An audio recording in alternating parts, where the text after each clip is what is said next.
Vous savez, le secret du business, je vous parle souvent du marketing, du service clientèle, mais en réalité, sachez que votre business, il est plus spirituel que personnel. Quand vous avez un business, tout genre de business, mais le plus souvent, quand vous avez un business, vous êtes en contact avec le corps de d'autres personnes.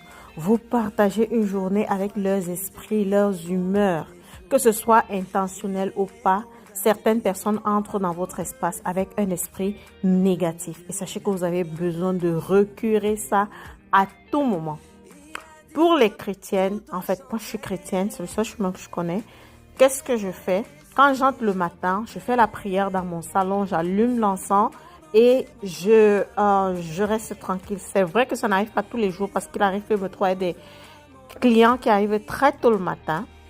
Mais ce que je fais, même en balayant mon sol, en nettoyant mes chaises, en nettoyant mes miroirs, en touchant simplement à la porte, on dit la parole est puissante.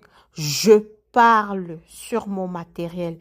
Je parle sur la tête de mes clients. Je parle sur tout ce qui concerne ma boutique. Pendant que je tresse, avant de commencer, je dis toujours cette phrase. Seigneur, que cette cliente se relève de ma chaise satisfaite avec le plaisir de revenir. Seigneur, que cette chaise soit tellement réconfortante qu'elle ne se rende pas compte du temps qui est en train de passer et qu'elle passe un moment de plaisir pendant que je fais ses cheveux.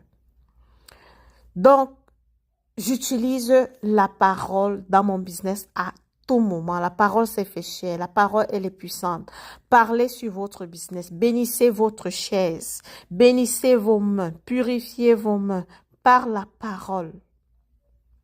Il y a des choses simples que nous faisons. Je me masse les mains chaque soir avec de l'huile d'olive. Je bénis moi-même mon huile d'olive et je me masse les mains en parlant.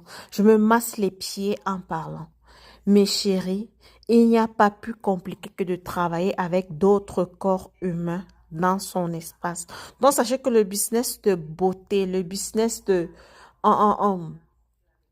salon de coiffure, être en contact avec les cheveux de d'autres personnes, être en contact avec le corps de d'autres personnes. Sachez que vous êtes en contact avec d'autres esprits. Je dois vous dire que ça a été un très grand soulagement pour moi quand j'ai fini par ouvrir le salon de coiffure et ne plus tresser dans ma maison. Mais même dans ma maison, je faisais tout ceci. Je faisais des prières et tout. À chaque fois que quelqu'un partait, je sanctifiais toujours ma maison. Je vais allumer des encens. Je vais faire des neuvaines spéciales pour ça. Et maintenant, pour la boutique, je fais la même chose.